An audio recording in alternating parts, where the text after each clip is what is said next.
Hey everyone, thanks for watching this quick video. I am a licensed Florida real estate broker and licensed Florida real estate agent.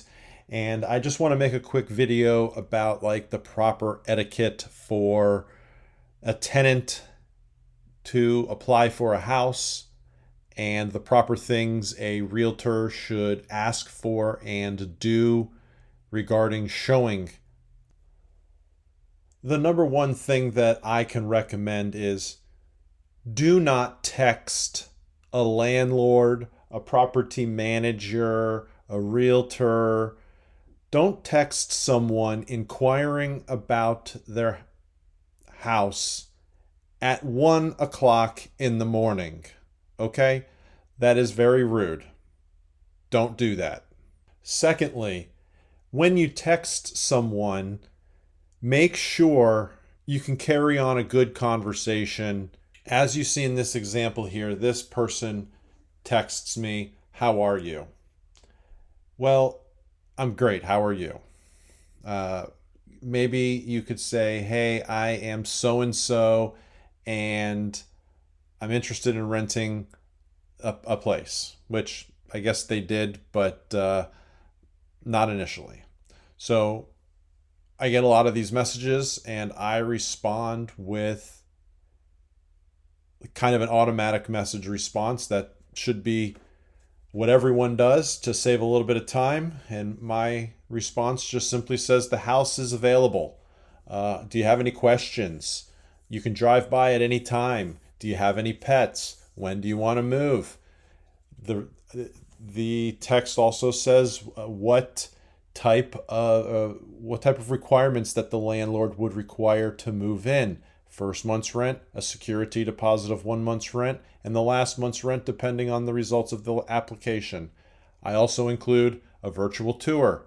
I also include a link to a Google document that will allow the applicant to schedule a tour, submit their name, their phone number. I have a whole questionnaire on a Google form, 4K walkthrough video inside the house, and the original Zillow listing with my contact information finally at the bottom. So I have all that in a text I instantly send out to someone once they text me back.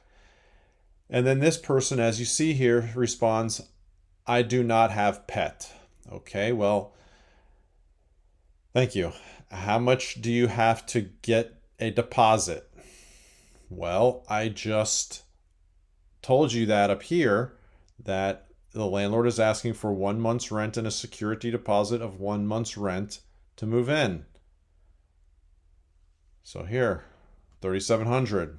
I agree with okay, not only that, but this was on Sunday, and now we're talking today is Wednesday.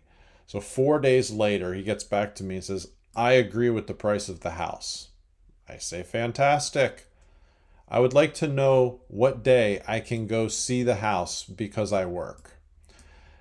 And I respond, "Do you have any questions? When do you want to move? Do you know your credit score? Monthly household income?" So these are the questions that I want answered prior to meeting someone randomly at a rental property. You don't just drop everything and run and meet someone. So I can show you here. I think this will work. I'm going to click this Google document.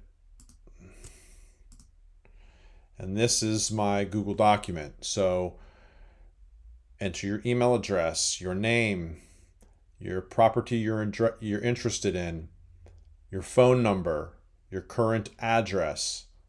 Do you have any pets? When do you want to move? Do you currently have a lease agreement?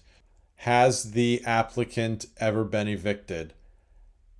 How many people will be living in the household? Monthly income. Schedule a showing date. Schedule a showing time. The second option to schedule a showing date and schedule a showing time.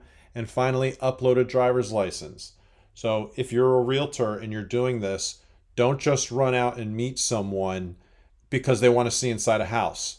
They could be someone who is looking to do harm to you.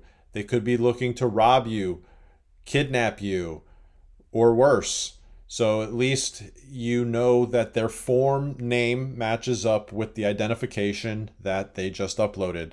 And maybe now it's a little bit safer, number one. And number two, you didn't have to do all that work. You just sent them a link to the form. But as a tenant, please fill out the form. Don't be dumb and ask dumb questions, because I don't want a dumb tenant. I cannot babysit you for the entire year.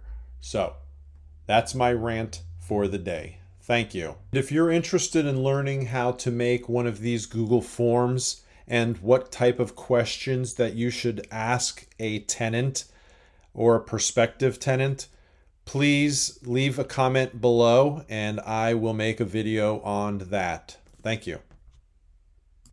And finally, I do want to just say that I do realize that in this particular situation, this person may be a foreigner. They may have English as a second language, and I do understand that. I can give you many, many, many more examples of stupid people looking for houses, and I will show that. So if you want to see it, smash that like button and subscribe, and I will show it to you because I've seen it all.